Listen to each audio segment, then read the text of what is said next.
Tabarouette! Hey, y en a-tu des bons jeux en 2022? As-tu les mêmes difficultés que moi? C'est pas facile, hein? Ah, c'est épouvantable, écoute, puis... Tu sais, il faut faire un top 10 2022, on n'a pas le choix, c'est notre job, là. Écoute, il faut qu'on dise au monde ce qu'on a aimé en 2022. Est-ce qu'on peut mettre, mettons, 10 numéro 1?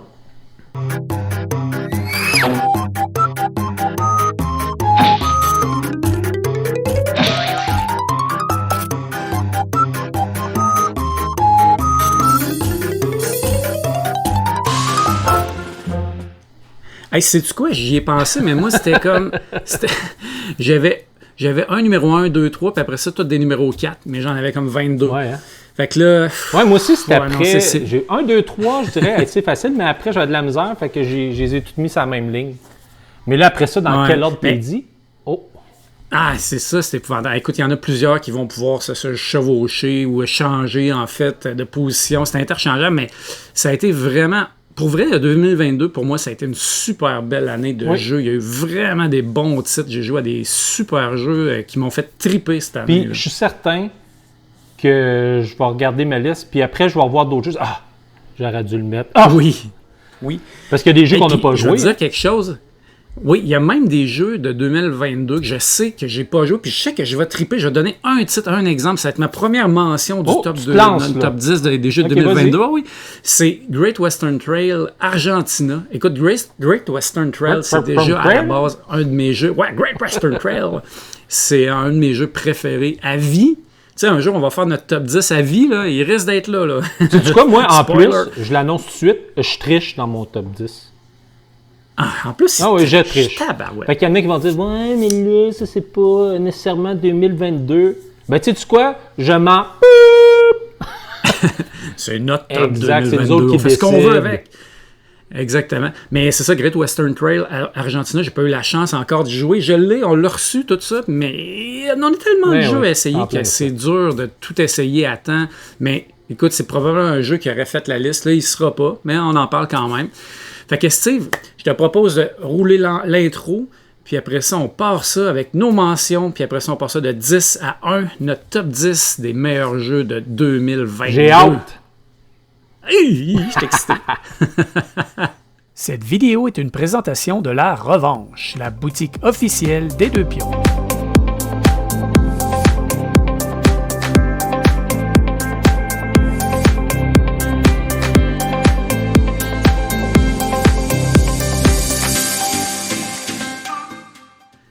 Steve, je te propose de démarrer ça avec quelques mentions de jeux qu'on a beaucoup appréciés. Oui.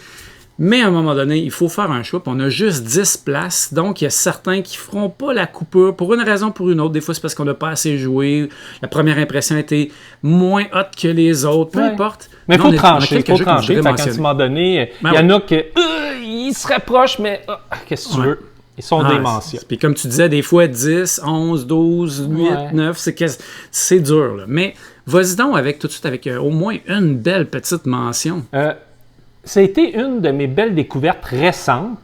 Puis j'ai un jeu hyper simple. Là, vraiment, là, il n'y a pas plus simple que ce jeu-là, mais tout le monde a aimé ça. Et je parle de Challenger. Oui, oui, un bon jeu de tournoi. Ben oui, c'est ça. Puis on était 5, on a mis un bot là-dedans, puis le bot a bien travaillé, vraiment. Il a ramassé des trophées, fait que ça a été vraiment particulier. Puis on changeait de chaise, puis on changeait d'arène, puis là, on buildait notre deck, puis là, on les tournait. Vraiment, là, tout le monde a fait « Wow! » C'est vraiment cool, tu sais. Oui, puis c'est un jeu hyper accessible, hyper simple. Hein? Nous, on a joué un tournoi à 8 au LAL, puis il y avait une fille qui avait jamais joué, puis qui était pas trop sûre de tout ça, c'était pas trop sûr d'y tenter, puis elle était pas trop sûre de comprendre tout ce qu'il y avait dedans, les subtilités, tout ça. Ben, elle a dit, c'est pas grave, je vais jouer. C'est du coup, c'est elle qui a gagné. Oui. Elle a gagné contre Luc Rivenard, je pense, en plus. Ça a été un super beau tournoi. C'est ça qui est le fun, c'est super accessible, c'est rapide, c'est fait vraiment pour les tournois. Je te dis, au Delirium Ludique, c'est certain qu'on va avoir un tournoi de Challenger. C'est vraiment un bon jeu de convention. Ouais. C'est sûr que tu subis un peu ton deck. Oui. La partie deck building est le fun. Après, tu subis ton deck, mais c'est le fun. C'est agréable. Ça, c'est faut le prendre tout le temps la conversation. Moi, je pense qu'un top, c'est pas nécessairement être obligé d'être un gros jeu, casse-tête, euro, quelque chose. Des fois, chaque jeu dans sa catégorie peut se faire une niche dans un top, à mon avis. Mais lui, il a fait... C'est une mention. Puis je vais te suivre avec un jeu, moi aussi une mention, là, un jeu qui est tout petit, une petite boîte de rien du tout, qui est un jeu qui est arrivé de nulle part, honnêtement. Je m'attendais à rien du tout. À un autre roll and write ou un flip and write. Puis j'ai parti la game comme ça, sans trop savoir dans quoi je m'embarquais. Puis j'ai fait, my God, c'est donc bien efficace, c'est donc bien bon. Puis j'ai joué des parties, j'ai enchaîné les parties sur BGA, en vrai, tout ça. Puis j'ai capoté sur ce petit jeu-là. Next Station London. Écoute, je sais pas si tu as eu la chance de jouer, mais c'est vraiment le fun. Tu fais tes lignes de métro, puis il faut pas que tes lignes se croisent, il faut que tu ailles chercher des objectifs. Puis ce qui est trippant, c'est que tu as 4 crayons avec 4 couleurs différentes, puis à toutes les manches, tu passes le crayon à l'autre joueur, puis chaque crayon a un pouvoir particulier que tu peux utiliser pendant la manche. Écoute, c'est super simple, super efficace. Il est sur BGA en plus, il joue très bien sur BGA. Je vous le recommande fortement, il est dans ma première mention aujourd'hui. Puis Steve, je vais juste faire une petite parenthèse, on a oublié de le dire, mais le côté trippant, pourquoi nous, on sait que vous aimez les top 10, puis nous, on adore faire des top 10 aussi. Puis une des raisons pourquoi on adore ça, c'est que moi et Steve, on se parle jamais de nos tops. On le sait pas. J'ai aucune idée ce que Steve va dire, j'ai aucune idée, il a aucune idée ce que je vais dire. Puis je le découvre, il découvre, on se découvre en même temps, puis c'est ça qui est le fun. On a tout hâte de voir, ça va être quoi son... Oui, effectivement, je trouve ça. Oui, mais ça. Fait que tu sais, des fois, on est là, c'est quoi? On fake pas, là, on le sait pas pendant tout c'est quoi, tu sais. Fait que... Exact. Vas-y qu'une deuxième mention. Là, on va y aller, on disait qu'il y a des petits jeux. Là, je vais tomber dans un gros euro, là, je dirais, là. Et je parle de Tiletum. Tiletum, pour moi, ça a été une belle découverte. C'est pas dans mon genre de jeu, mais quand même, j'ai trouvé que c'était un jeu que j'ai eu beaucoup de plaisir à y jouer. Vraiment, il a pris une petite place dans mon cœur et je compte bien y rejouer. Super, ben écoute, on en rejouera parce que j'ai adoré ça. Je vais avec une mention, on va passer vite nos mentions parce qu'on veut donner du temps au top 10. Écoute, moi, c'est un jeu à 2. Encore une fois, je m'attendais à rien. Je m'attendais même, je te dirais, à ne pas vraiment aimer ça parce que le jeu de base, j'ai aimé ça correct, mais c'est un jeu que j'ai revendu, que je trouvais trop simple, qui n'était pas tout à fait dans mes cordes. J'avais préféré d'autres jeux. Et je parle de Splendor Duel. Mais on va en parler, c'est une mention pour moi aussi. Ah, ben parfait. Écoute, c'est un jeu qui m'a vraiment surpris pour vrai, là, parce que, comme je te disais, moi, Splendor, je sais que toi, c'est dans tes jeux préférés pour jouer avec ta conjointe. Pas dans mes jeux préférés, à ma conjointe. Fait que par la bande, je suis obligé d'y jouer. C'est ça. Mais je trouve que Splendor Duel est venu faire un travail incroyable pour jouer à Splendor à 2, avec beaucoup plus de crunchy que le Splendor ordinaire.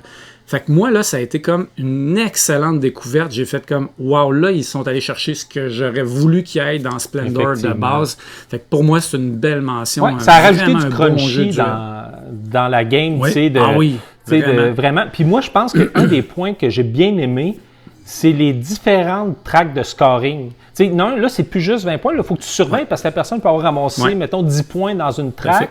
Ou les couronnes. Fait que, puis des fois, tu peux te faire avoir là, si tu ne surveilles pas l'autre.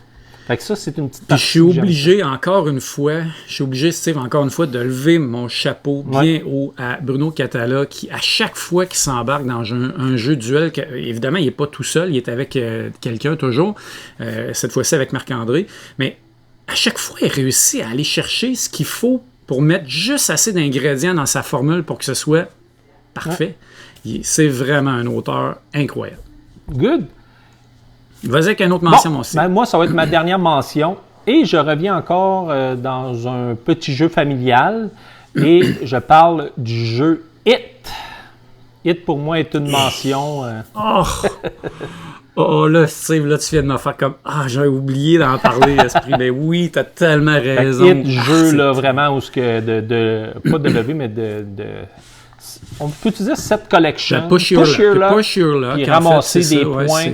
Puis en espérant que les autres ne sortent pas tes chiffres. Et vous pouvez aller voir notre vidéo It, qui est vraiment un coup de cœur pour les deux pions.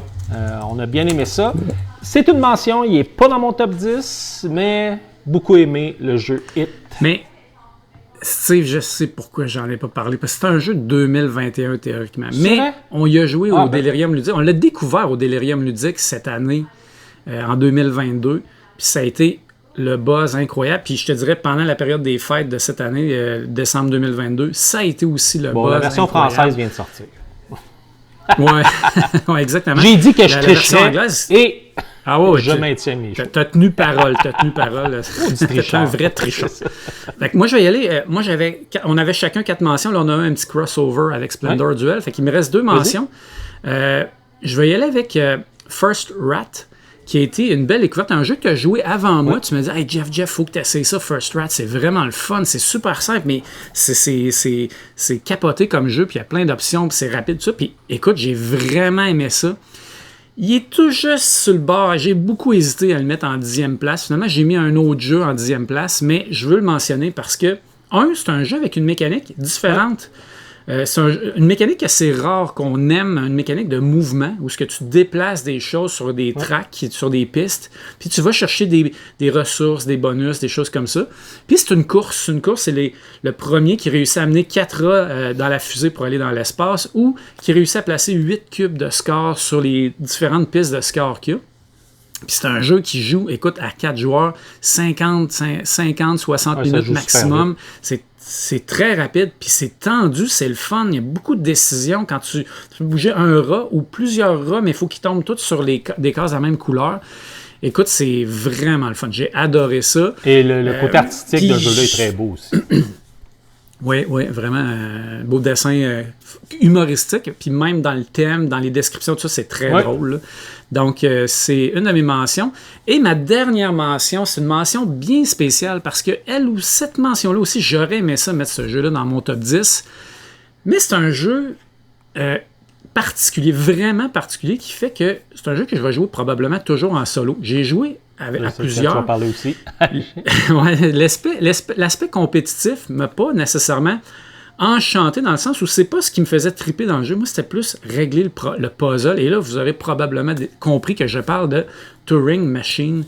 Un jeu fantastique, une belle production, un jeu incroyable avec un mécanisme dedans de cartes perforées que tu superposes pour aller voir les réponses. Là. C'est incroyable. C'est le jeu le plus intelligent que j'ai jamais joué. Il y a des millions de combinaisons possibles. Avec une application. Faut que tu découvres faut que tu découvres un code à 3 chiffres en posant des questions à des vérificateurs qui vérifient chacun une condition. Puis là, il faut que tu déduises un genre de mastermind, ces stéroïdes. Il faut que tu déduises c'est quoi le code secret. Écoute, c'est un jeu incroyable. La seule raison pourquoi il n'est pas dans mon top 10, c'est comme je disais, c'est un jeu que je vais plus avoir le goût de jouer en solo. Je vais me sortir un puzzle, je vais essayer de le faire en le moins de coups possible. Le volet compétitif est moins venu me chercher, même si pour certains, je pense que ça peut faire la job. Là. Moi, je ne cherchais pas nécessairement à battre l'adversaire, je cherchais vraiment est-ce que je vais réussir à découvrir le code puis à ne pas me tromper, parce que oui, tu peux faire des erreurs, prendre un guess, puis finalement, c'est pas le bon code. Mais c'est un jeu incroyable. Steve, c'est le moment tant attendu après nos avertissements, nos mentions spéciales. Là, c'est le vrai top 10. Là. Et on va commencer ça avec ton numéro 10, Steve. C'est quoi? Tu vois, c'est drôle, hein? Je regarde... je trouve que c'est un top 10 qui me ressemble. Tu sais, je regarde ça, là. Je suis très thématique. Vous allez voir, moi, j'aime les jeux immersifs on sent vraiment une thématique forte. Là. Oui, tu sais, mettons, à titre d'exemple, pour moi, je parlais de mes mentions de Tiletum, pour moi, c'est un euro. Je sens pas que... Je sens pas... Tu n'avais pas l'impression de construire l'Europe et les cathédrales d'Europe? C'est en plein ça. Tu sais, c'est pas ça. Mais je regarde mon top, puis moi, c'est vraiment des jeux qui me parlent puis que j'aime jouer. Donc, j'y vais tout de suite avec mon top 10, mon numéro 10. Et puis en plus, tu dis que ça te ressemble, c'est vrai, parce qu'en plus, tu as dit au début que tu allais tricher. Fait que ça te ressemble, ça aussi. Là. Non, je ne suis pas un tricheur. Je tiens à rectifier les choses. Okay, mais pour le top 10. Donc, dans mon top 10, mon numéro 10, je parle de Dead Reckoning. Dead Reckoning? Hey, un jeu que j'ai même pas joué. J'ai un ami qui m'y a fait jouer. Et vraiment, là, comme jeu de pirate, là, j'ai vraiment tripé où tu déplaces tes bateaux. Et c'est un petit principe de carte évolutive où ce que tu vas mettre, tu sais, avec des cartes transparentes puis que tu mets ton pirate, puis tu rajoutes, mettons, des couches à ton pirate pour mettre des habiletés de plus. Côté exploration, côté de majorité. Vraiment, là, c'est un jeu qui m'a agréablement surpris. Facile quand même à prendre en main. On explique les bases, puis après, on déplace nos bateaux, on revient. Notre bateau a des capacités, on va chercher des ressources, chercher de l'or, mais à un petit moment donné, il faut revenir au port, puis vraiment... Il y a un peu de take-that dans le jeu. Là. Il me semble que c'est ça qui m'avait comme un peu fait reculer. Parce que j'ai failli le kickstarter, puis il me semble que j'avais lu qu'il y avait du take-that, puis j'ai fait je suis pas sûr que ça va marcher. Oui, mais je l'ai pas senti si punitif que ça. T'sais, à un petit moment donné, je dirais qu'on a joué à 3 joueurs, puis un peu vers la fin, là, on s'attaquait un peu, mais ça n'a pas été, je ne le considérais pas si pire que ça au niveau du take-that. En tout cas, moi, dans la partie, mais est-ce qu'il y a des parties qui peuvent être un peu plus agressives? Peut-être. Puis là, tu augmentes, puis chaque matelot a comme sa spécialité. Fait que tu peux augmenter tes matelots qui ont un peu plus qui t'aident dans l'exploration, un peu plus que si tu te fais attaquer, donc tu augmentes ton canonnier ou peu importe. Fait que la personne qui s'occupe des attaques. Ton capitaine, puis tu peux toutes les spécialiser. Fait que chaque partie, tu ne spécialiseras pas nécessairement de la même manière. Donc, vraiment, là, comme jeu de pirate, là, j'ai beaucoup aimé. C'est pourquoi j'ai mis Dead Reckoning à la 10e place. Ouais, puis j'aime beaucoup les jeux de pirates. Fait que là, tu m'intrigues, c'est un jeu que j'avais failli kickstarter. Fait que c'est sûr que c'est un jeu que je veux essayer un jour. Si quelqu'un écoute ça... Luc, il l'a. Invitez-moi dans une game. C'est avec Luc que j'ai joué. Puis il y a vraiment une belle partie. Jeff, good. C'est ton tour, ton numéro 10. Ouais, mon numéro 10, c'est un jeu que j'ai joué vers la fin de l'année 2022, que j'ai découvert un petit peu sur le tard, mais c'est un jeu qui a fait comme « Wow! » J'ai capoté sur ma game, puis je veux rejouer, je veux acheter le jeu, je veux rejouer. Puis je suis allé vraiment avec les feelings cette année, les jeux que j'ai joués, puis j'ai fait comme j'ai un bon feeling, j'aime ça, c'est le fun, j'ai le goût de rejouer. Puis mon 10e, c'est Space Station Phoenix. Je suis pas mal certain que tu n'as pas joué, Steve. Fait que t'es un peu comme c'est quoi ça? Écoute, c'est un jeu d'espace, de construction de stations spatiales. C'est un jeu que j'ai trouvé vraiment le fun. C'est un jeu avec beaucoup de rejouabilité parce que tu commences en choisissant ta tuile de départ qui va te donner déjà un bonus particulier et unique, puis il y en a plusieurs. Puis après ça, tu vas essayer de construire des portions de ta station spatiale, puis d'aller peupler ça soit d'astronautes ou de formes aliens d'autres planètes, tout ça. Puis évidemment, c'est €1, là, tu vas essayer de faire des points, tu vas essayer de faire des combos. Puis tu as des vaisseaux que tu vas, à tous les tours, tu vas activer tes vaisseaux avec tes workers, si tu veux, tes pastilles d'activation. Puis tu vas avoir un certain nombre de... En fait, je dis des pastilles, c'est comme des gems, là, des gems d'activation. Puis... si tu vas sur tes vaisseaux, ça va te coûter moins cher, mais ce qui est le fun, c'est que tu peux aller sur les vaisseaux des autres joueurs. Puis là, tu vas payer une surprime qui va aller dans les poches du joueur, qui va pouvoir les réutiliser pour faire des actions à son tour. Puis tu as un draft de ces vaisseaux-là au début qui fait qu'on va être un peu personnalisé. Puis dans le jeu, tu vas même détruire ces vaisseaux-là pour ramasser le métal qui va te permettre de reconstruire tes morceaux de ta station spatiale. C'est un jeu qui m'intéresse déjà. Tu m'en parles, puis je sens que j'aimerais ça comme type de jeu. J'ai trouvé le beat était bon. Tout m'intéressait. J'avais le goût de tout faire. Tous les morceaux de station. Mais c'est un jeu qui prend de la place à la table. Il y a beaucoup de morceaux à aller chercher puis à regarder tout ça. Donc, il y a beaucoup d'options. Ceux qui sont un peu, des fois, dépassés par la quantité d'options. J'avoue qu'il y en a beaucoup. Mais en même temps, c'est vraiment le fun. Écoute, j'ai trippé sur ma game. J'ai fini dernier parce que c'était ma partie de découverte. Puis j'avais le goût de rejouer comme là. J'ai fait hey, wow, c'est vraiment mon style de jeu. Fait que c'est mon numéro 10. Ouais, c'est mon numéro 10, Space Station Phoenix. Il va falloir que je l'achète. C'est pas un jeu que j'ai. Mais écoute, c'est sûr que c'est un jeu. Là, il est dans mes favoris, dans mes boutiques. Là, je vais m'acheter ça bientôt. Ouais, ça m'intéresse. On est en train de piquer notre curiosité. Oui, c'est ça. Ben oui. C'est le fun, tu vois, déjà 2 titres qu'on n'avait pas, ni un ni l'autre, qu'on ne connaissait pas. Fait que c'est intéressant. Vas-y, Steve, avec ton numéro 9. Mon numéro 9, je parle d'un jeu que tu m'as fait découvrir et que j'ai quand même beaucoup aimé. Pourquoi il fait partie de mon top 10. Donc, ma 9e place, Planet Unknown. Et Planet Unknown, wow. Beaucoup aimé. Avec le plateau central, on construit, on découvre un peu notre planète, placement de tuiles. Moi, j'aime beaucoup les placements de tuiles, les polyomino. Les fameux polyomino qu'on va essayer de placer le plus efficacement possible. On essaie de maximiser les lignes, on essaie d'avoir le moins d'astéroïdes, qu'on essaie moi, une des petites mécaniques que j'ai beaucoup aimées, c'est vraiment aussi les quêtes je ne sais pas si on peut appeler ça des quêtes d'émission qu'on a communes avec nos personnes de droite et de gauche. Ce qui rajoute un peu d'interaction, je trouve, au niveau des... Beaucoup même, oui, parce que tu regardes vraiment ça pendant la partie. Ah non, il est rendu à 6, il y en a un de plus que moi, il faut que j'aille chercher ça le prochain coup. Même quand tu places ta Suzanne, tu ne veux pas donner à l'autre ce qu'il a besoin pour te dépasser dans son objectif. Mettons qu'il va avoir certains bâtiments sur sa planète, là, tu ne veux pas y donner. Tu veux augmenter tes tracking. On l'a joué, il peut jouer de manière asymétrique avec chaque corporation, c'est comme ses propres tracks. Fait que je trouve qu'il y a une très grosse rejouabilité. Puis un jeu qui joue jusqu'à 6 joueurs, puis qui à 6 joueurs va prendre 1h15 à peu près. Là. Exactement. Ça, c'est le fun, c'est rare. Puis pour moi, ça vaut de l'or. Oui, parce que des jeux à 6 joueurs, vraiment avec autant d'intensité, là, mettons, pas nécessairement, il y a des jeux qui sont très rapides que tu prends une décision, puis c'est tout, mais là, tu places... quand tout le monde joue en même temps, je trouve que ça a souvent un plus pour un jeu, surtout avec un grand nombre de joueurs. Oui, définitivement. Puis que dire du matériel du jeu? Moi, c'est la version Kickstarter que j'ai. Comme d'habitude, je fais toujours ça. Il y a du monde qui me propose, veux-tu embarquer dans un Kickstarter? Je regarde ça vite. Ouais, ok, ça a l'air le fun, ok, c'est beau. Après ça, j'oublie que j'ai Kickstarter. À un moment donné, je reçois ça, je déballe ça. Je fais comme, moi, je suis vraiment poche là-dedans. Là, je rouvre ça, je fais comme, wow, finalement, c'est donc bien hot. Il est beau le jeu. Puis là, on se met à jouer, puis aïe, c'est vraiment cool, on veut rejouer. Oui, c'est un très bon jeu. Le Lady Suzanne est incroyable, l'espèce de roulette avec toutes les tuiles dedans. Ça range rapidement. Puis non, très bon jeu. Alors, c'est mon numéro 9, Planet Unknown. Un bon choix. C'est à toi.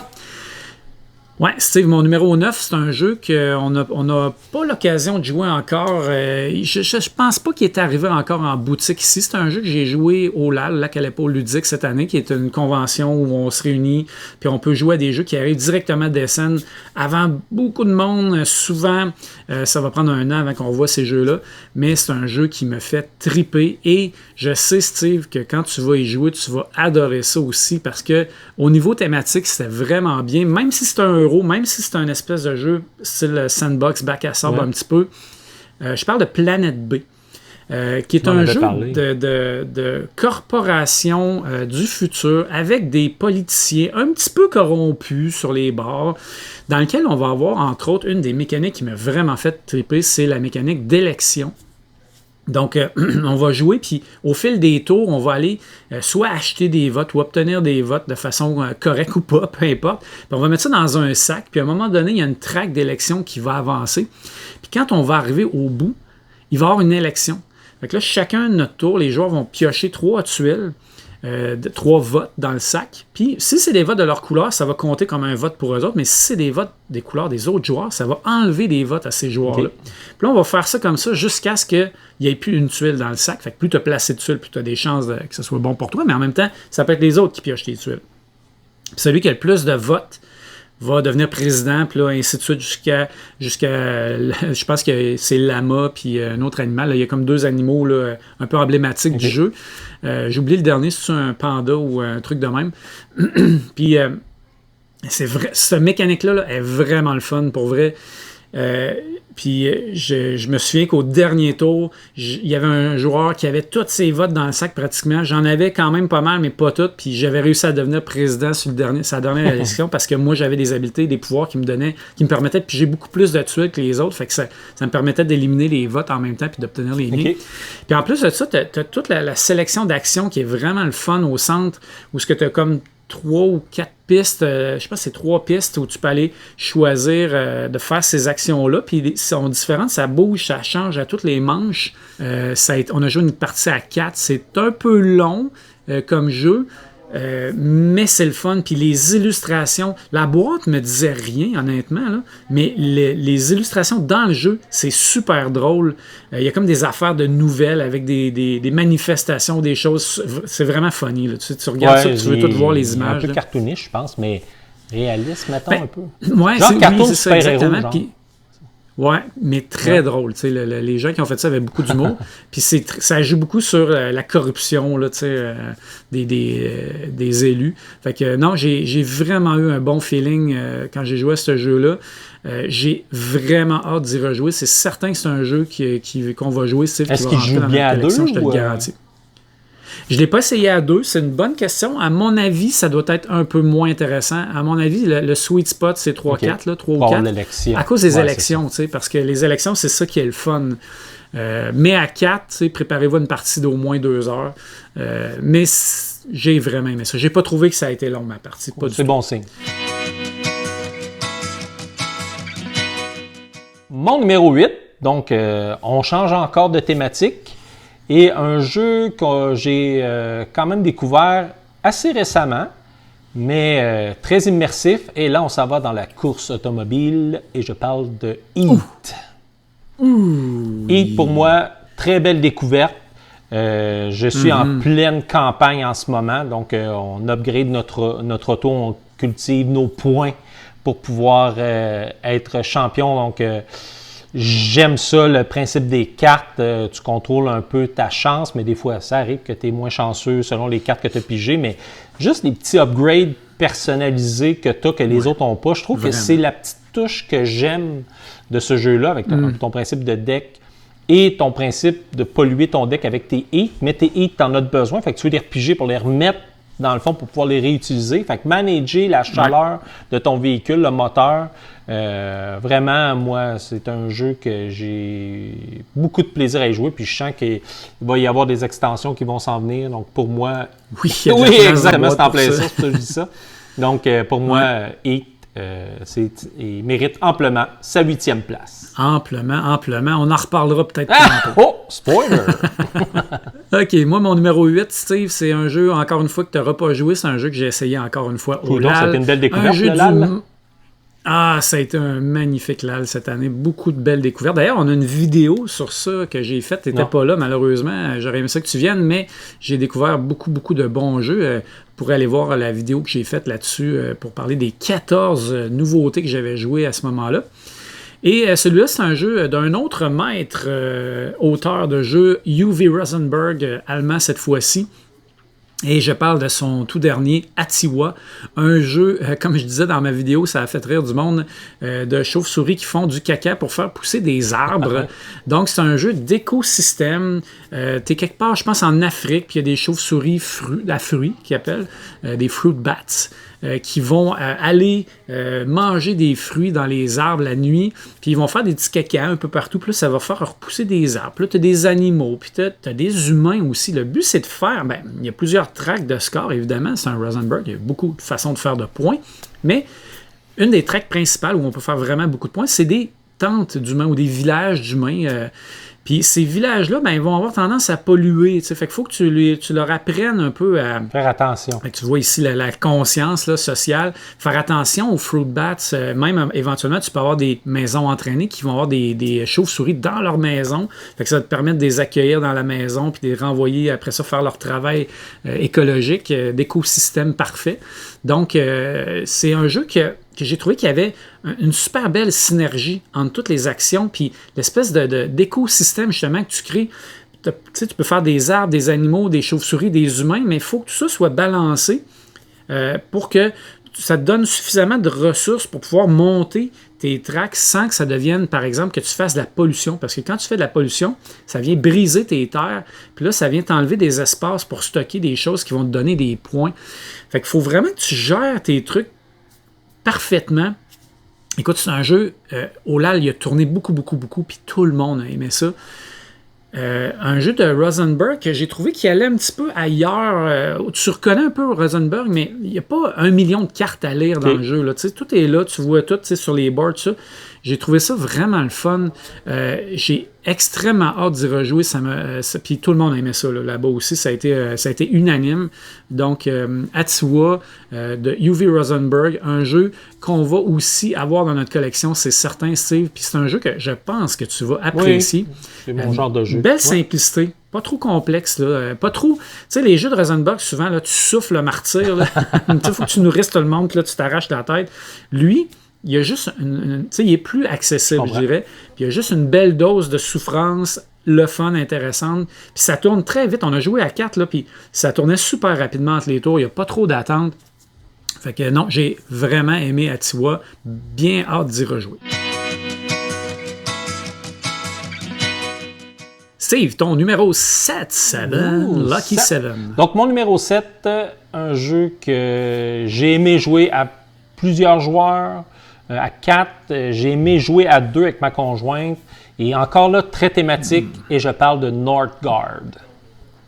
Oh oui. Beaucoup aimé. Ouais, c'est vrai que tu as adoré. Moi, j'ai vraiment aimé ça, le petit côté exploration, gérer tes ressources pour nourrir tes vikings, et après ça, de construire tes bâtiments. Et qui est un jeu qui n'est pas trop punitif. C'est pas un jeu à la risque où tu avances tes troupes et tu élimines toute l'autre. C'est souvent les pertes sont pas trop grandes, mais c'est juste de tasser l'autre, puis là, prendre possession d'un territoire et d'explorer pour fermer ton territoire pour pouvoir refaire des points. Vraiment, j'ai trouvé que la mécanique de ce jeu-là était sacoche. Et puis c'est un jeu. Et il est beau. Il est beau. Puis même à 2 joueurs, parce que des jeux, souvent, de confrontation à 2 joueurs, c'est plus tough. Ouais. Puis celui-là, puis ma conjointe, c'est pas le genre de jeu qu'elle apprécie. Puis celui-là, elle a aimé ça. Elle a aimé ça de pouvoir explorer. Puis tu as un principe de deck building. Et ça aussi, j'ai aimé ça comme principe. Donc, pour moi, Northgard, ça a été une très belle découverte. Et c'est pourquoi que c'est mon numéro 7. Yes, on a fait une belle vidéo là-dessus, on a vraiment aimé ça, les deux. Moi, c'est un jeu qui va moins marcher chez nous à cause de la confrontation. C'est toujours un petit peu mon problème avec les jeux de confrontation. Ici, ça marche moins bien, mais c'est vrai que c'est un jeu qui est le fun.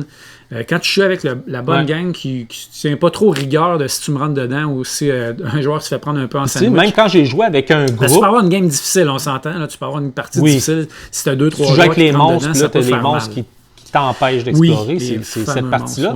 Mais j'ai joué avec des personnes qui est zéro confrontation. C'est pas leur type de jeu. Et ça a été aussi unanime. Ils ont aimé ça. Ils ont été capables de builder leur deck. Moi, j'étais en train de gagner. J'avais, je pense que c'était ces 3 gros bâtiments. Je les avais et ils ont réussi à me l'enlever. Et puis, à cause des points qu'eux, il y avait des bâtiments, moi, c'était ça qui me permettait de gagner. Mais à cause qu'ils me l'ont enlevé, il y a une personne d'autre qui avait un petit peu plus de points que ces bâtiments y avaient donné. Fait qu'elle avait accumulé plus de points en cours de partie. Fait qu'elle m'a volé la victoire enfin. Fait que c'était vraiment plein de rebondissements. Puis c'est le genre de jeu que j'aime. Et une belle thématique en plus, Viking. C'est ça, un jeu de confrontation bien fait, je dirais, qui n'est pas trop sauvage, juste assez. Mais oui, vers la fin, il peut y avoir un petit badge de leader, parce que là, tu vois qu'il y a quelqu'un s'en fait avec la victoire. Là, tout le monde essaie d'aller l'empêcher d'avoir la victoire, un peu à la Inish aussi. Mais ce qui est l'avantage de ça, c'est que vu que tu as accumulé des points, fait que même si tu te fais enlever plein de territoires à la fin, si tu as une bonne partie, tu peux t'en tirer avec la victoire, même si tout le monde t'a attaqué pour t'enlever des territoires. Ça peut être... En tout cas, moi, je trouve qu'il fait bien la job. Jeff, ton numéro 7. Oui, mon numéro 7, c'est un jeu qui a été réédité cette année par la compagnie Stonemaier qui refait des fois des jeux, ou qui fait des jeux, qui fait toujours des belles productions. C'est plus ça que je voulais dire, qui fait des superbes productions. Et c'est un jeu que j'avais joué à la version originale, que j'avais trouvé bien, je n'avais pas détesté, mais pas plus que ça. Et la nouvelle version, avec les petites améliorations qu'ils ont fait dedans, même si le visuel, je l'aimais un peu moins, plus cartoon que la version originale, j'ai vraiment capoté, j'ai adoré ça. On a enchaîné les parties, ça joue rapidement, tout ça. Et là, je parle de Libertalia. Libertalia. Je ne l'ai pas essayé encore. J'ai bien essayé. Non, tu as la boîte, je t'ai donné la boîte, je t'ai dit, Steve, essaye ça, c'est vraiment écœurant. C'est un jeu qui joue super rapidement. On a joué à 3, on a joué à 4, j'ai enchaîné les parties. C'est vraiment le fun. Ils ont juste ajusté certaines affaires qui me buguaient dans la première partie, entre autres les bris d'égalité, ces choses-là, qui est quelque chose qui arrive souvent dans le jeu, pour que ce soit simple et rapide. Le visuel, le matériel et le visuel est super efficace. C'est un jeu qui est vraiment superbe. Puis c'est le fun, tabarouette. Tu piges 6 cartes au début, puis tout le monde a les mêmes 6 cartes. Fait qu'il y a un joueur qui pige 6 cartes au hasard, les autres ramassent les mêmes 6 cartes. Il y a 40 cartes différentes. C'est d'ailleurs une des améliorations qu'il y a dans le jeu, c'est qu'il y a plus de pirates différents. Puis on va tous jouer une carte pirate en même temps, puis ils ont chacun un petit pouvoir. Puis selon la force, le numéro qu'il y a sur le pirate, sa force, si on veut, on va les jouer dans l'ordre. On va jouer la phase jour. Fait qu'ils vont tous faire leur pouvoir de phase jour. Après ça, ils vont tous faire leur pouvoir de phase nuit. Puis après, de crépuscule. Après ça, il va y avoir une phase nuit où certains vont avoir des pouvoirs. Puis on va essayer d'aller piller des îles. On a comme plusieurs journées, puis plus les manches avancent, plus il y a un nombre de journées. Puis on va ramasser des tuiles, trésors qui vont nous donner des bonus. Puis on essaie de faire le plus d'argent possible. Puis évidemment, c'est un jeu où il y a beaucoup d'interactions parce que tu vas aller voler l'argent des autres, tu vas tuer les pirates des autres, tout ça. Puis au final, tu essaies d'avoir un beau petit moton d'or que tu vas mettre dans ton coffre à la nuit. À la fin des 3 voyages, celui qui a le plus d'argent dans son coffre va remporter la partie. Puis à toutes les manches, à tous les voyages, tu vas repiocher 6 nouveaux pirates. Puis tout le monde va aller chercher les mêmes, mais on n'aura pas nécessairement gardé les mêmes pirates. Fait que là, ça va commencer à être un peu différent, nos mains. Fait que tu sais pas ce que l'autre a gardé, tu sais pas ce qu'il pourrait jouer. Puis il y a beaucoup de « Ah, il va-tu jouer celle-là? Il a déjà joué elle. Parfait, je peux jouer elle. Là, maintenant, je vais être tout seul à avoir ce pouvoir-là. Écoute, j'ai vraiment aimé ça. C'est joue dans la tête du monde, c'est juste vérifier. Oh, ça va être ça? Exactement. Exact. Puis non, j'ai trouvé ça vraiment fantastique. Une belle production, un beau jeu, efficace, facile à expliquer, rapide à jouer. Je te dirais, c'est des jeux, des parties de 45 minutes maximum. Là, non, j'ai adoré ça. J'ai hâte d'y rejouer. D'ailleurs, il faudrait que tu joues rapidement parce que j'ai hâte de revoir la boîte. Je veux rejouer.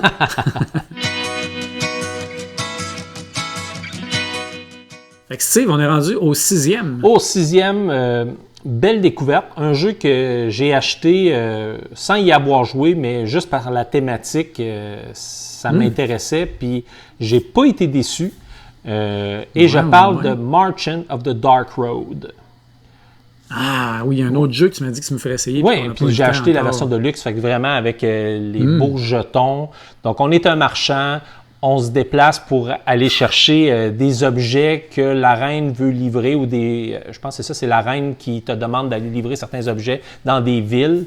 Et là, tu vas comme ramasser des objets, puis là, ta caravane a comme de l'espace limité, fait que tu vas les placer dans ta caravane. Et aussi, tu vas transporter des gens qui, eux aussi, veulent aller dans les villes, qui est par les Dark Roads, si on veut. Et vraiment bien. Donc, tu essaies de maximiser tes objets parce que les objets, c'est les héros qui te les achètent. Fait que tu fais de l'argent avec les héros et tu vas faire des points de renommée avec les objets que tu vas livrer. Et la petite twist dans ce jeu-là, c'est que tu as 2 tracks, tu as l'argent et tu as ta renommée et tu vas scorer le plus faible des deux. Ah, ça, il faut vraiment que tu balances tes affaires. C'est ça. Puis, tu as comme des bâtiments que tu mets au hasard dans le jeu. Et vraiment, j'adore le matériel. Tu as ta caravane, puis tu es déplacé. Vraiment. Tu places tes lanternes, puis tu as des personnages que tu ramasses pour t'aider sur les routes. Puis là, tu peux décider d'aller soit dans la Dark Road ou passer par un raccourci plus éclairé, mais il te coûte plus de ressources pour pouvoir y aller. Vraiment, c'est un jeu qui m'a agréablement surpris. C'est pour ça que je l'ai mis en 6e place. Fait que la thématique et en plus, le jeu en soi, je l'ai trouvé super bon, bien aimé. Donc pour moi, Merchant of the Dark Road, 6e place, que j'ai beaucoup aimé. Hey, j'ai vraiment hâte d'essayer ça. Hey, c'est le fun à date. Et puis, sais-tu quoi? On va avoir un mini crossover avec notre 6e place. Ça te surprend quand je dis ça parce que tu sais, j'ai pas joué à Merchant of the Dark Road. Mais ma 6e place à moi, c'est aussi un jeu de marchand. OK. J'avoue que c'est méchant hasard. Et c'est la Guild of the Merchant Explorer. Je sais pas si on fait le jeu. Je pense que le jeu n'existe pas en français encore, mais la Guilde des explorateurs marchands. Oui, j'y ai joué celui-là. Je l'avais oublié, celui-là. Ah! Et c'est un jeu, Steve, que j'ai trouvé fantastique. Un jeu, encore une fois, qui avait l'air intéressant, mais tu sais, qui disait rien de plus que ça. Puis finalement, plus je joue à ce jeu-là, plus je le trouve vraiment intéressant, puis vraiment le fun. Il y a un feeling de flip and write un petit peu, parce que tu vas flipper des cartes terrain, puis tu pars dans ta capitale, au centre de la carte. Chaque joueur va avoir une carte différente. Puis tu vas essayer d'aller explorer ta carte selon les terrains qui vont sortir. Tu vas pouvoir te déplacer sur le même type de terrain que la carte qui est sortie. Puis tu vas essayer d'aller chercher des objectifs qui sont un peu partout. Mais à toutes les manches, tu récupères tes chemins, tes marchands que tu as étendus un peu partout, tu les récupères. Fait qu'il faut que tu atteignes certains objectifs pour pouvoir aller mettre un marqueur dessus puis dire je l'ai eu, je l'ai obtenu, puis faire de l'argent avec ça. Parce que le but du jeu, c'est d'avoir le plus d'argent. Évidemment, on est des marchands. Là, tu sais. Mais c'est un jeu, là, vraiment là où le jeu prend toute sa saveur puis tout son charme, c'est qu'il y a, plus je me souviens plus du nombre exact, je pense qu'il y a 5 ou 6 cartes de base, de terrain de base, peut-être même 4, en tout cas, peu importe, on l'écrira dans le bas. Là. Les terrains de base, montagne, eau, plaine, désert, en tout cas, tout ça. Mais on rajoute aussi une carte de pouvoir, 1, 2, 3, et une au quatrième âge qui est un Joker 1, 2 ou 3, qui va nous faire piocher des cartes spéciales et uniques, des pouvoirs de déplacement qui vont être propres à chaque joueur. Et ça, c'est le bout vraiment content fun. Quand t'es pige. T'as tellement hâte que...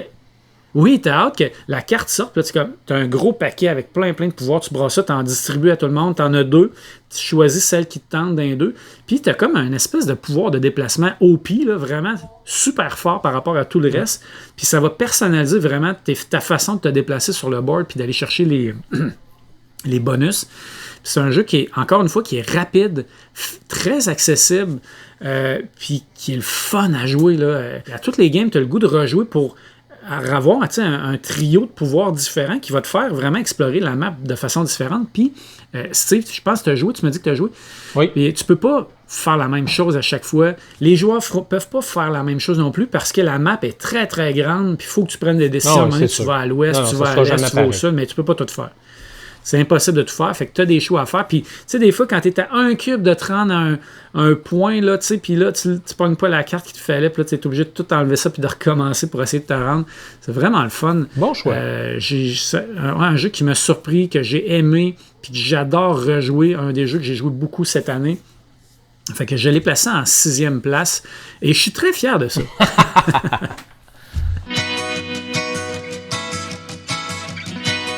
Hey, Steve! Mine de rien, on a fait nos 5 dernières places. Il nous reste notre top 5. Puis sais-tu qu'est-ce que je trouve hot déjà de notre top 10 des jeux de 2022? Pas grand crossover. Non, on a nommé plein de jeux différents, plein de jeux que tu as joué, que j'ai pas joué, des jeux que j'ai joué, que tu n'as pas joué. Fait que c'est rare parce que d'habitude, on se croise un petit peu plus. Fait que c'est bien. Je suis très content. Il y en a quelques-uns qui s'en viennent, là, petit spoiler là, de mon côté. On verra de ton bord.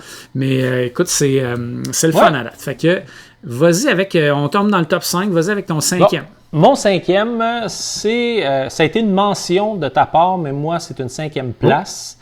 Et je parle de First Rat. Moi, j'ai beaucoup aimé. T'as aimé ça. C'est ça. J'ai beaucoup aimé les manières de faire des points, toutes les petits twists. Tu sais, le petit rat que tu promènes dans le bas qui te fait débarrer soit des tuiles particulières, des habilités particulières, des tuiles de scoring différents qui ressemblent. Puis moi, c'est vraiment la thématique. Il y a comme des capes de liqueur, là, tu sais, des bouchons, la liqueur énergétique, tu sais. Oui, puis t'as le vinaigre avec la bicarbonate de soude la pour faire le carburant pour la fusée. Oui, c'est ça. Fait que, tu sais, puis vraiment, là, tu sais, que tu veux te dépêcher, tu sais, à faire. Puis j'aime aussi, tu sais, l'impression de maximiser tes déplacements pour faire le plus de ressources possibles. Et là, tu sais, tu veux tout faire. Parce que tu veux déplacer aussi ta petite loupe qui permet de ramasser un peu plus de ressources. La petite ampoule, tu as raison, c'était pas une petite ampoule. Qui permet de ramasser un petit peu plus. Puis les pouvoirs aussi, les pouvoirs uniques que tu peux aller chercher sont vraiment le fun puis sont forts. Là. Puis tu sais, les petits jeux de mots avec, tu sais, parce que tu peux avoir un rat particulier que tu mets même par-dessus ton rat, l'image, là.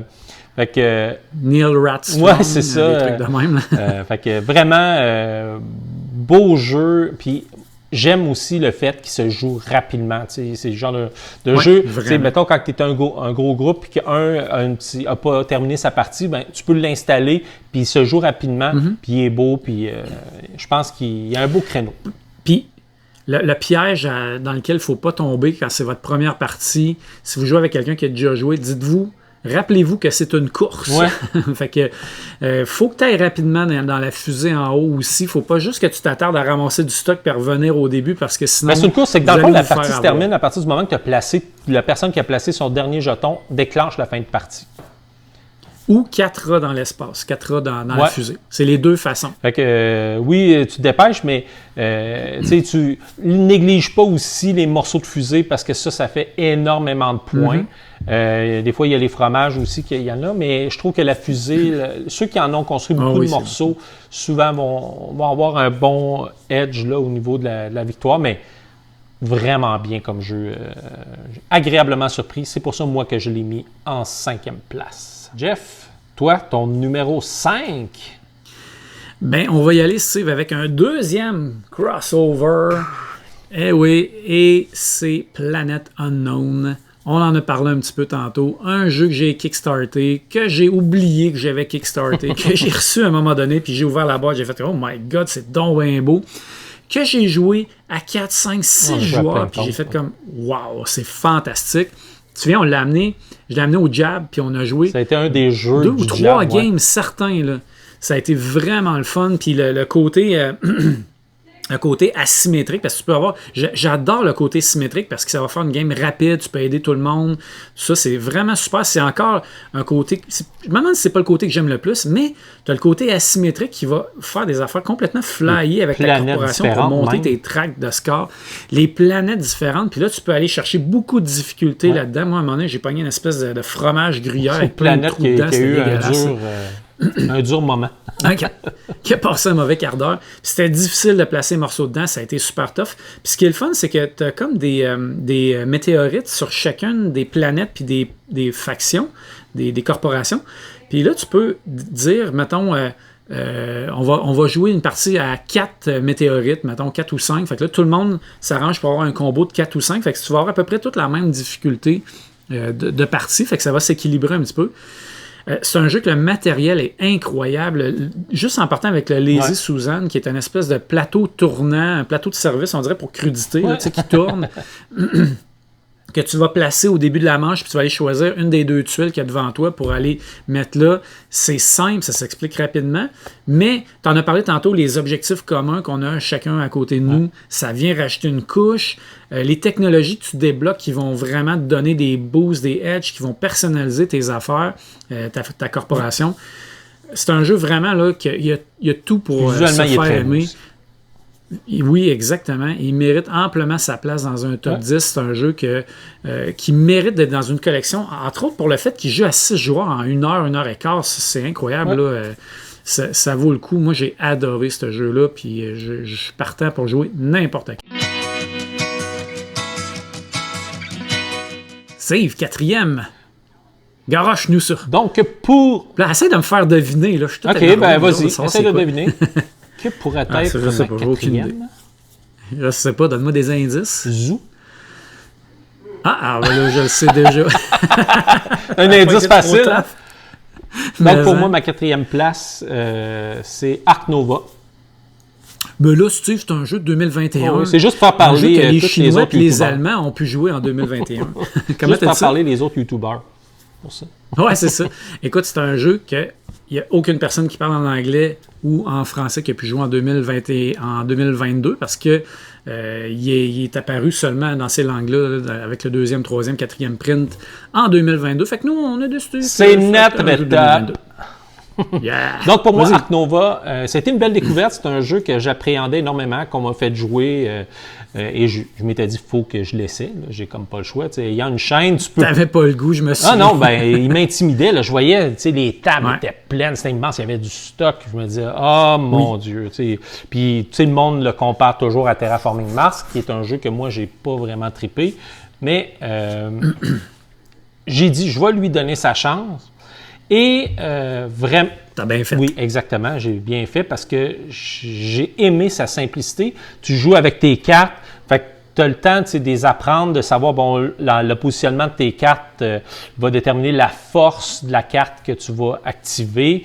Après ça, les tonnes d'animaux que tu peux aller chercher pour ton zoo. Puis après ça, tu flippes, tu construis. Vraiment... je pense que c'est sa simplicité que j'ai aimé. J'ai été capable de le prendre en main assez facilement. Puis après ça, ça a l'air, c'est ça, il a l'air lourd, il a l'air intimidant, comme tu as dit, mais finalement, une fois que tu t'es fait expliquer tout ça, c'est assez simple, puis c'est pas si pire que ça. Puis la rejouabilité de ce jeu-là est infinie. Là, moi, j'ai pas vu encore, tu sais, toutes les cartes là-dedans, il y en a, le paquet de cartes, il est gigantesque. Effectivement, fait que ça, c'est un jeu que moi aussi, je vais vouloir. Là, il est chez toi, mais c'est un petit jeu pour l'autre qui traverse. Puis, tu sais, tu as la construction du zoo, tu as la sélection d'actions, il y a plein de petits éléments dedans là, qui sont vraiment Oui, c'est ça. Puis, tu sais, avec les différents pays, tu sais, je trouve la thématique, elle colle. Tu sais, il y a les animaux que tu vas aller chercher, mettons, en Afrique, bien, que tu fasses un genre d'alliance avec l'Afrique qui te permet de baisser le coût des animaux. Fait que, tu sais, je trouvais que ça collait, puis vraiment, puis visuellement, il est correct. Tu sais, c'est sûr qu'il est drabe un peu. Tu sais, mettons, quand tu fais ton zoo, tu sais, il est juste, tu sais, comme grisé, puis tu le vires, puis là, il est coloré pour dire qu'il est occupé. Tu sais, il pourrait visuellement avoir des animaux, tu sais, quelque chose. Il aurait pu mettre une petite coche de plus, mais il y avait tellement de matériel que je pense que c'était difficile d'en rajouter. Là. À un moment donné, il faut que tu fasses des choix. Puis l'argent est dégueulasse là, dans le jeu. C'est des jetons. Franchement, noir et blanc, tu sais, il aurait pu se forcer un peu, mais bon, ça reste que le jeu, ben, tu sais, c'est un buzz, même sur BGG, on voit que c'est un jeu qui est vraiment très apprécié par la communauté ludique. Et je pense que pour une personne comme moi qui ne sait pas nécessairement son genre de jeu, ben, franchement, j'ai été agréablement surpris, puis c'est pour ça que je l'ai mis en 4e place, Ark Nova. Jeff, ta 4e place? Ben oui, il fallait qu'on tombe dans le top 5 pour arriver sur plein de crossovers. Là. Ça s'en vient, il va y en avoir plusieurs. Et là, crossover, encore une fois, avec ma 4e place. T'en as parlé tout à l'heure. Et c'est un jeu de course.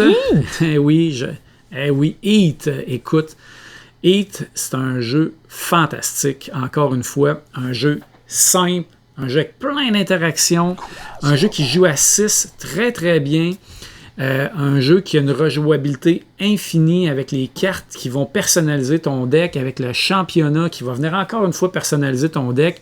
Steve, tu le sais, nous on a joué longtemps à Formule D. C'est un jeu que j'adorais, j'adore Rallyman GT, j'aime beaucoup les jeux de course dans les jeux de société. Et j'aimais beaucoup Flamme Rouge aussi parce que c'est les mêmes auteurs que Flamme Rouge. Puis Heat là, est venu comme faire un mariage parfait de Flamme Rouge et Formule D, deux jeux que j'adore. Et là, il a fait comme un petit bébé tout magnifique, tout beau, tout mignon que j'aime encore plus parce qu'il est vraiment sa coche. Puis toutes les parties qu'on a jouées, ça a été des parties ultra serrées qui sont finies ces dernières cartes en passant à la ligne d'arrivée. C'est vraiment le fun. Pendant la game, tu as du fun. Ça soulève les passions. Je te dépasse en courbe, tu me dépasses, tu fais de l'aspiration. Ah, mon écœurant, attends un peu, je vais aller te chercher. On a rejoué justement il y a quelques jours à 6. Ça a été vraiment le fun. Ça a fini. Les 3 premières positions ont fini collées sur la track 1, 2, 3. Ça aurait pu être n'importe qui gagne. Tout s'est joué dans le dernier il est très virage. enlevant. Puis parfois, tu sais, moi, durant la campagne, un petit moment donné, il y a un joueur qui a fait une bonne série, puis il y avait une grosse avance. Bien, on l'a tout rattrapé. Tu sais, il a pogné une courbe. Puis... Oui, il est bien fait pour ça. Il abandonne pas trop. Ça peut arriver, là. La dernière game qu'on a joué, il y a 2 joueurs qui ont eu plus de misère, puis ils se sont crashés dans 3-4 virages en ligne. Bon, mettons qu'ils ont couru un petit peu après, mais les autres, là, on était tous dans le même tournant, dans le même tour, si on veut. Là. Fait que il est bien fait parce que quand tu es en dernière place, tu vas avoir une case de bonus, tu vas avoir un rafraîchissement de bonus pour enlever du heat de ta main, ce que tu n'as pas quand tu es en première place. Non, écoute, c'est un jeu qui est fantastique, qui est bien fait, qui laisse de la place pour beaucoup d'extensions, entre autres des nouvelles pistes, des nouvelles voitures. Déjà dans la boîte, tu vois qu'il y a de la place pour au moins 2 autres voitures. Pour des cartes aussi, parce que moi, un module là, que je ne jouerais pas sans ce module-là, parce que c'est trop le fun, c'est le module des améliorations. Tu as un gros deck de même, parce que tu vas flipper... c'est ça, tu vas mettre un nombre d'améliorations égal au nombre de joueurs plus 3, puis là, tu vas faire un draft de ces améliorations-là, puis tu vas en avoir 3 dans ton deck pour la partie. C'est tellement le fun, c'est dur, sont toutes bonnes, les cartes sont toutes intéressantes. Non, ils ont toutes leur utilité. Comme la dernière game, oui, c'est ça, la dernière game, j'avais un aileron qui me faisait bouger à 6, qui est le plus rapide, qui me permettait de prendre les virages à 3 de plus, ce qui est incroyable, mais qui me mettait 2 hits à chaque fois. Fait que il fallait que je gère ça comme il faut pour pouvoir pour pas brûler mon char. C'est un jeu vraiment le fun. Écoute, je le sortirais n'importe quand. Puis c'est un jeu qui s'apprend à tout le monde super rapidement, très facile. Tu sais, un peu ce que j'aimais de Flamme Rouge, c'était ça, c'est qu'il était très accessible. Ben, Heat a gardé ce volet-là, mais il a rajouté une petite twist un petit peu dedans, un petit peu plus complexe, mais juste parfait. La thématique, juste une belle dose. L'auto de course, c'est plaisant. Ben oui. Écoute, j'ai assez hâte d'avoir mes 20 pistes officielles puis pouvoir faire le championnat complet, la saison complète de Formule 1. C'est bon choix, un Days of choix. Wonders. Ouais. Fait que non, un jeu fantastique, là. Heat, wow, Ross vraie over. belle découverte. Et Steve, nous voilà venus au moment du très attendu top 3 de notre top 10 des meilleurs jeux de 2022. Ouais. Je suis bien excité de voir ce que tu as mis en 3e place. Vas-y donc. Ma 3e place, il y a de la triche, un peu. Ouais, c'est ça-là. Je voulais le mettre parce que moi, je l'ai découvert en 2022. Et je dirais que, de toute façon, la version française est sortie en 2022. Fait que je me l'ai accordé. Et je parle de Bitoku. Pour moi, Bitoku, c'est une super belle découverte. Vraiment, les couleurs, la dynamique, tous les points que tu peux faire, le côté artistique, le petit côté deck building, vraiment, c'est un jeu que je trouve magnifique. Et à chaque fois que j'y joue, j'aime ça, tu sais, prendre la place, quand tu places ton dé, construire tes bâtiments, puis tu bloques pas trop. Tu sais, tu peux jouer avec une option un peu plus take that, autrement dit, où la valeur du dé est élevée, ben l'autre, il faut qu'il joue de quoi, je ne me rappelle pas si c'est égal ou plus, mais fait que là, ça peut bloquer l'autre, mais dans toutes les fois que j'ai joué avec d'autres personnes, on n'a pas joué avec cette option-là. Et de toute façon, dans le livre de règles, ils disent qu'elle est facultative. Puis je trouve que tout le monde, il fait vraiment leur jeu, puis vraiment, c'est un jeu qui est quand même long, mais que j'ai adoré. Là. Donc, pour moi, c'est pour ça qu'il est en 3e place. Bitoku, je pense on n'a pas besoin de donner tant d'explications que ça. Je pense qu'il est très connu dans la communauté, mais magnifique, très bon jeu. Excellent. Un très bon jeu, effectivement, de 2021. OK.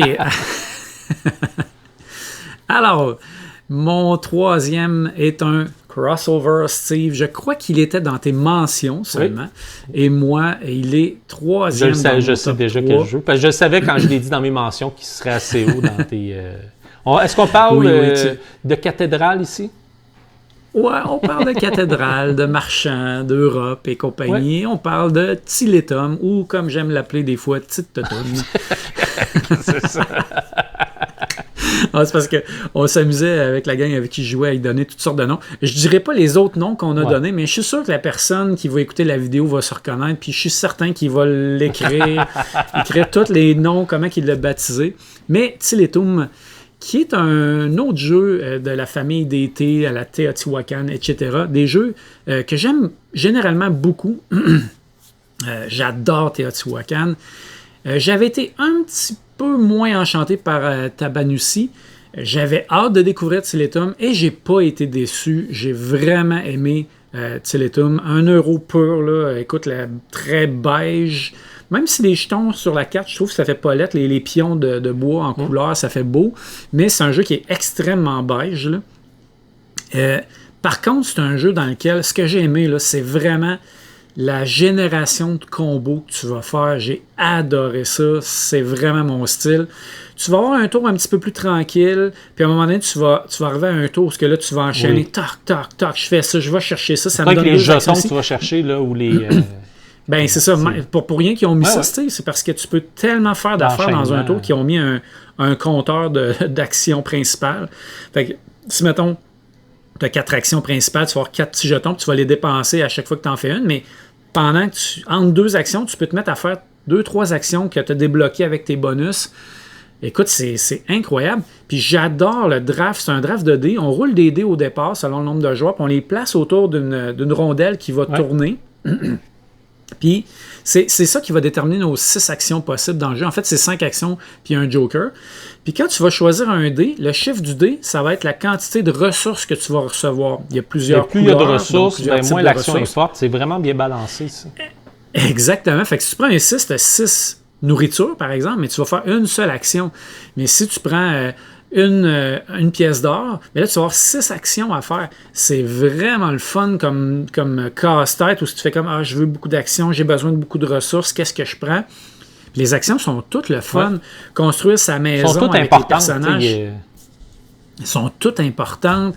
Puis là, en plus de ça, tu as une track de scoring de fin de manche qui est variable, qui va changer à toutes les manches. Tu vas comme la composer avec des tuiles.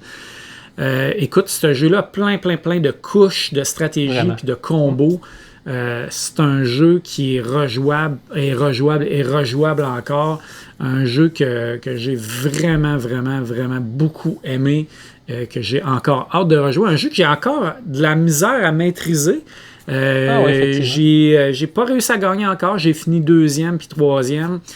J'espère aller chercher ma première victoire, mais même sans gagner, c'est un jeu que je trouve vraiment le fun. Oui. Justement à cause de ce petit volet-là. Puis quand j'ai joué à ce jeu-là, j'ai joué aussi à Lacrimosa, puis je trouvais que Tiletum se démarquait à cause de ça, à cause du volet combo.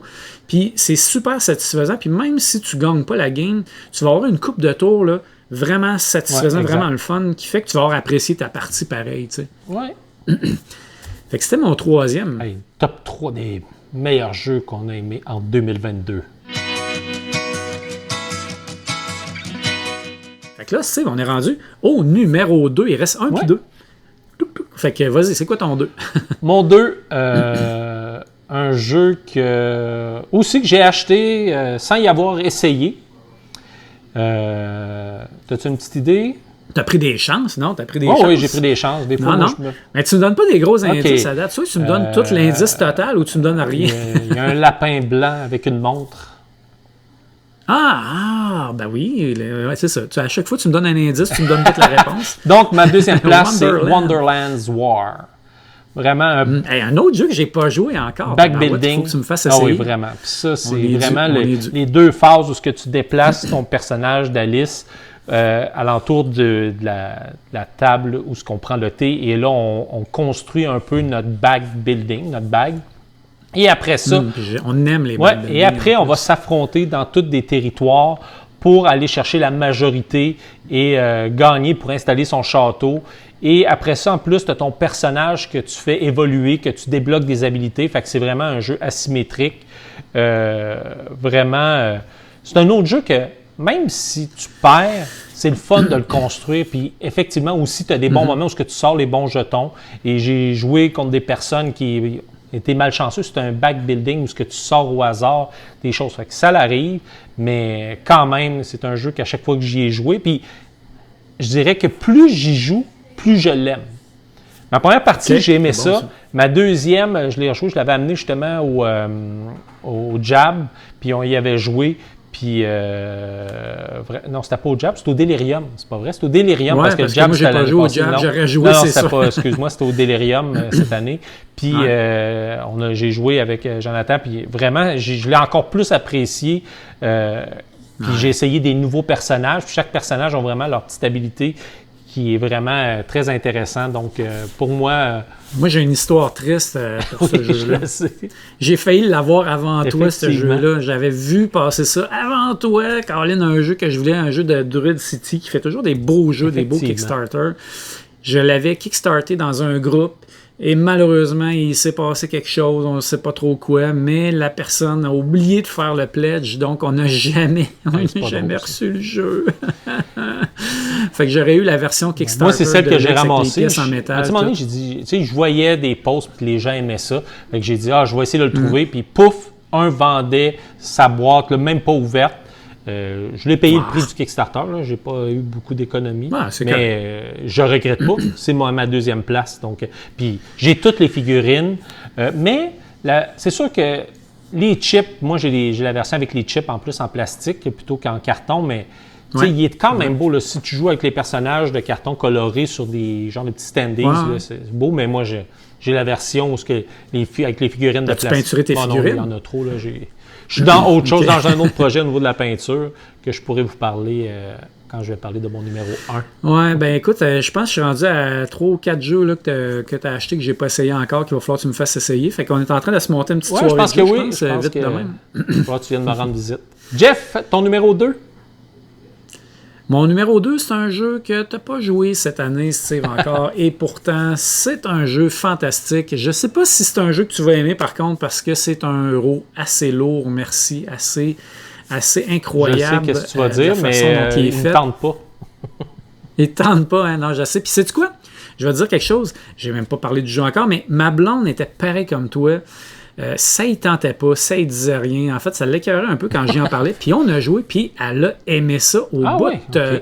Fait que si ça peut te donner espoir, ouais, elle a vraiment aimé ça. C'est un jeu qui a vraiment une coupe de mécanique unique et vraiment le fun. Et je parle de Carnegie. Elle savait. Alors, est-ce que c'est Carnegie? Carnegie, c'est Carnegie. On a vérifié dans notre petit Larousse de la prononciation. C'est basé sur le personnage Andrew Carnegie, qui est un Américain qui est parti au bas de l'échelle sociale comme ouvrier, puis il a fait de l'argent, puis il a acheté tout plein de trucs, puis il a fait encore plus d'argent, puis là, il s'est mis à bâtir des choses, des infrastructures publiques, des bâtiments, des logements, des choses comme ça, puis il a fait vraiment beaucoup, beaucoup d'argent, mais en même temps, c'est un gars qui avait le cœur sur la main, puis il avait une belle conscience sociale et qui a voulu, tout au long de sa vie, redonner à la société, redonner même presque tout ce qu'il avait. Il a donné des millions et des millions, presque toute sa fortune, en dons de charité, en projets de construction publique.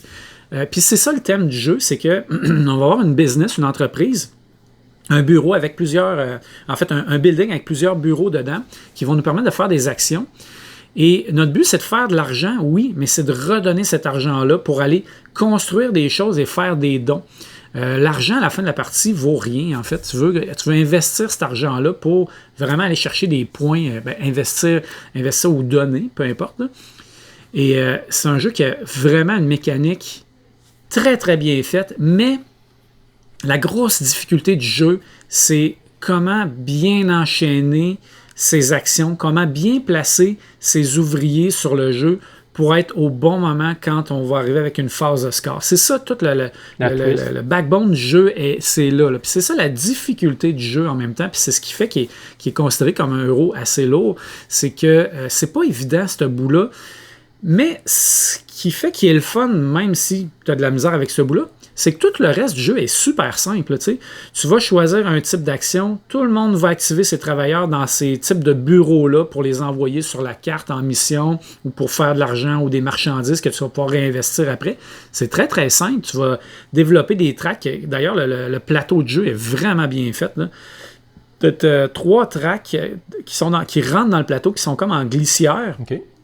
Puis quand tu vas développer ces tracks-là, ça va glisser, puis tu vas placer des disques qui sont des constructions qui deviennent disponibles, puis tu vas aller les construire sur la carte pour faire des points, puis tu vas essayer de relier des villes entre elles pour avoir des chemins de fer, tout ça, pour pouvoir scorer des points à la fin de la partie.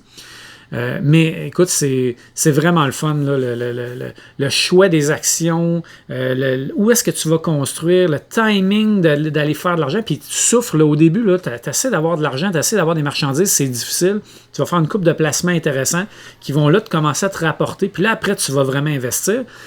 Puis tout le principe de don, c'est la façon de faire le plus de points dans le jeu, de donner ton argent carrément à des œuvres de charité. Puis chaque don que tu vas faire, c'est incrémental. C'est-à-dire que le premier don va te coûter 5$, le deuxième 10, 15, 20, 25. C'est beaucoup d'argent. Là. C'est difficile de ramasser ton argent dans le jeu. Fait qu'à chaque fois que tu fais un don, ça t'arrache la moitié du cœur. Puis tu te dis, je vous aime bien, je veux vous donner de l'argent, mais Colin, si je vous donne mon argent, je ne pourrais pas faire d'action dans la prochaine manche. Mais tu veux faire ces dons-là parce que ça donne beaucoup de points. Fait que, bref, c'est un jeu là, fantastique avec une rejouabilité infinie aussi. Fait que tu vois là, que mon top 3 jusqu'à maintenant est assez coloré de euros, hein, comme d'habitude. Ouais, je te reconnais, mon style de jeu. J'ai trouvé ça vraiment le fun. Puis j'ai forcé ma blonde à jouer, j'ai forcé mon gars à jouer un peu, ça leur tentait moyen. Là, il était comme toi, un peu rebuté par le thème, puis par le fait que c'est un gros euro. Puis ils ont aimé ça, on a vraiment eu une super belle game avec eux autres. J'ai joué avec d'autres personnes aussi. Là. Puis on a eu une belle game, ils ont adoré le jeu finalement. Fait que j'ai été surpris, puis j'étais très content. Fait que c'est vraiment un beau jeu, bien fait, très intelligent. Bon, ben tant mieux.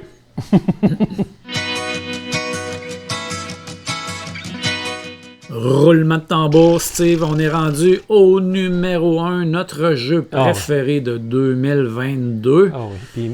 Et Steve, je te laisse l'honneur de présenter ton numéro 1 de 2022. Vas-y, c'est quoi? C'est vraiment un gros coup de cœur de ma part que j'adore comme jeu.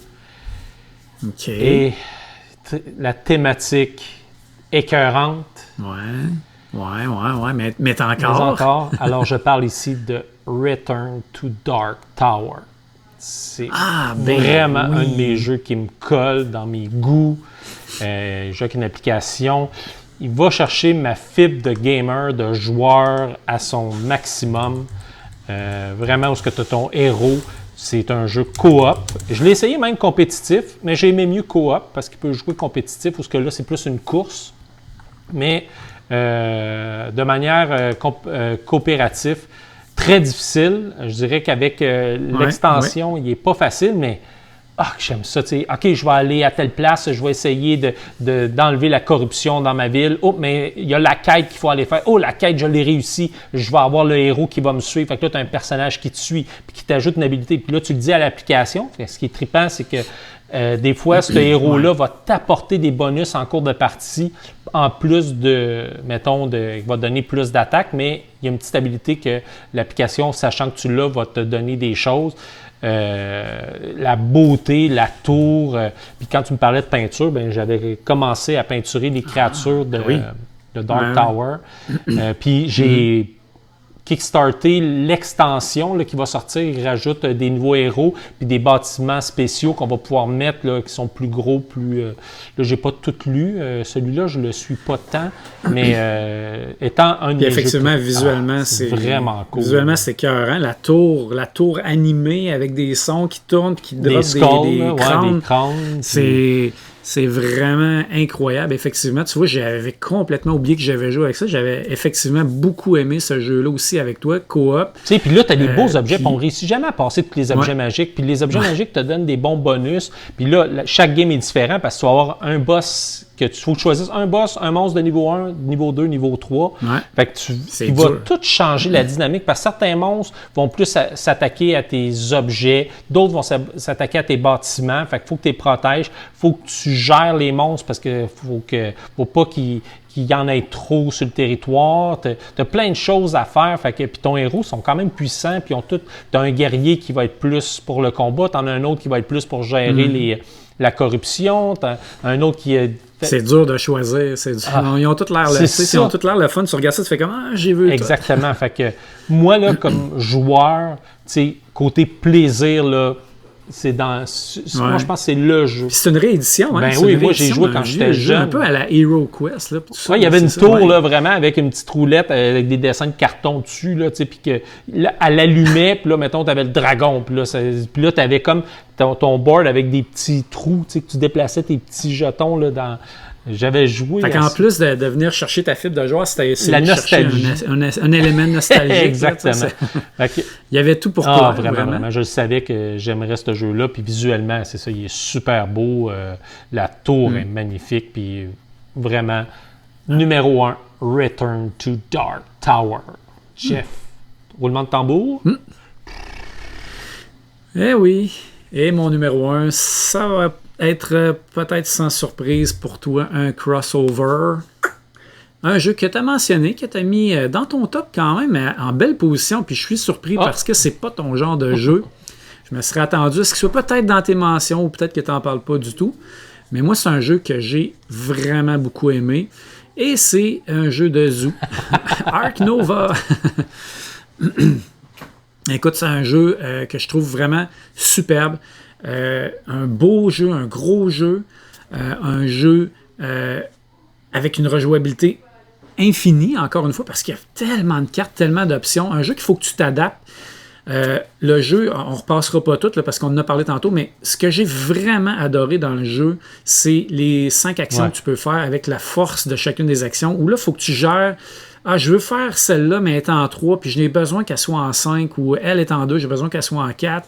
j'ai peut-être des petits X pour ajouter de la puissance à l'action, mais peut-être que j'en ai pas, fait que je vais faire l'autre action avant pour la faire monter un peu, pour qu'elle se ramasse en 4 ou en 5, parce que c'est ça que j'ai besoin.